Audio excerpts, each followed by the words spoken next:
Hi welcome to Arna's veg kitchen.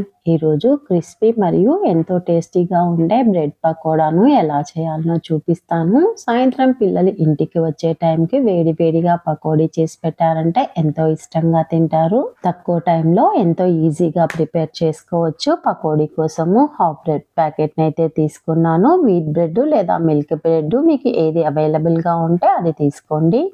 Bread స్లైసెస్ని పీసెస్గా cut చేసుకొని mixie జార్లోనికి వేసుకోవాలి. బ్రెడ్ క్రమ్స్ని ప్రిపేర్ చేసుకున్న తర్వాత వాటిని ఒక బౌల్లోనికి వేసుకొని 2 స్పూన్ల బొంబాయి రవ్వ, 2 స్పూన్ల శనగపిండి వేసుకోవాలి.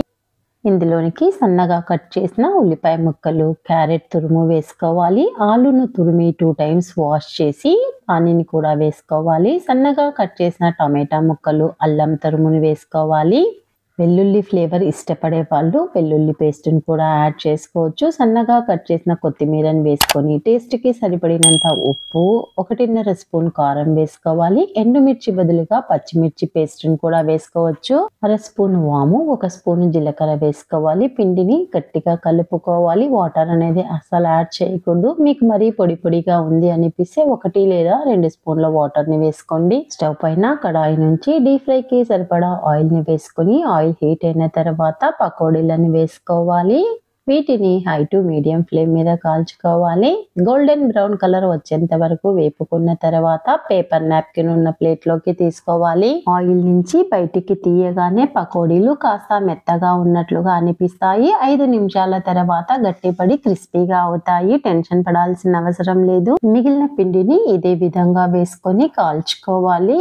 మసాలా ఇష్టపడే వాళ్ళు పిండిని కలిపేటప్పుడు గరం మసాలా, చాట్ మసాలా, కొద్దిగా ధనియాల పౌడర్ వేసి కలిపి చేసుకోండి. టేస్టీగా ఉంటాయి. నేనైతే వేయటం లేదు. అవైలబుల్గా ఉన్నట్లయితే క్యాబేజీ తురుము, క్యాప్సికమ్ పీసెస్ వేసి కూడా చేసుకోవచ్చు. ఏమీ లేకపోయినా పర్వాలేదు. ఆనియన్స్, టమాటాలు మాత్రమే వేసుకొని కూడా చేసుకోవచ్చు. టేస్ట్లో ఎలాంటి మార్పు ఉండదు. వీటిని టమాటా సాస్తో సర్వ్ చేసుకోండి. చాలా టేస్టీగా ఉంటాయి. మరి మీరు కూడా ట్రై చేయాలనుకుంటున్నారా? అయితే వీడియోను స్కిప్ చేయకుండా ఒకసారి చూసి ట్రై చేయండి. ఎలా వచ్చిందో నాకు కామెంట్ చేయండి. ఫస్ట్ టైం నా ఛానల్ని చూస్తున్న వాళ్ళు, ఇంతవరకు సబ్స్క్రైబ్ చేసుకునే వాళ్ళు సబ్స్క్రైబ్ చేసుకుని బెల్ సింబల్ని నొక్కి యాక్టివేట్ చేయండి. ఫర్దర్గా నేను పెట్టే వీడియోస్ అన్నీ కూడా మీకు నోటిఫికేషన్ రూపంలో వస్తాయి.